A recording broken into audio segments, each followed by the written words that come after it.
মাননীয় মুখ্যমন্ত্ৰী মহোদয়ে আগবঢ়োৱা অসম দৰ্শনৰ আজি খাৰখোৱা ভগনীয়া অঞ্চলত আমি নামঘৰসমূহৰ যি অসম দৰ্শনৰ আঁচনি এই আঁচনি শুভাৰম্ভ কৰিছোঁ অসমৰ মাননীয় মুখ্যমন্ত্ৰী হিমন্ত বিশ্ব শৰ্মাৰ নিৰ্দেশত। এই অঞ্চলত আমাৰ 6 ভাগ নামঘৰ আছে।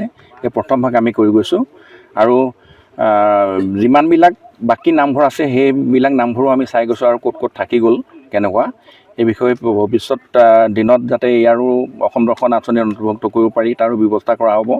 আৰু ইয়াৰ উপৰিও ৰাইজৰ লগত আমি কথা পাতিছোঁ যে এই অঞ্চলত কেনেকুৱা ধৰণৰ কথা আছে, তাতে ৰাইজে কৈছে যে পানীৰ ক্ষেত্ৰতো কিছু অলপ অসুবিধা আছে, গতিকে সেই কথাখিনিও আমি আমাৰ চৰকাৰখনক আমি অৱগত কৰিম।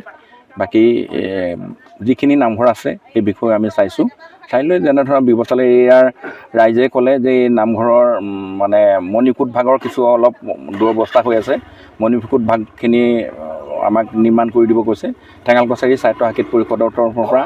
যিহেতু আমাৰ ঠেঙাল কছাৰী স্বায়ত্ত শাসিত পৰিষদৰ আমাৰ তামোলবাৰী সমষ্টিৰ অন্তৰ্গত, গতিকে আমাৰ সন্মানীয় সদস্যজনো আছে আমাৰ লক্ষেশ্বৰ হাজৰিকা ডাঙৰীয়া। আমি তেখেতকো কৈছোঁ যে অনাগত দিনত যি আহিবলগীয়া আমাৰ যি পুঁজি আছে সেই পুঁজিৰে আমি মণিকূট ভাগ নিৰ্মাণ কৰি দিম বুলিও এই ৰাইজক আমি কথা দি গৈছোঁ। যিকোনো খবৰৰ বাবে যোগাযোগ কৰক 7099017330 লগতে 7099017110 নম্বৰত।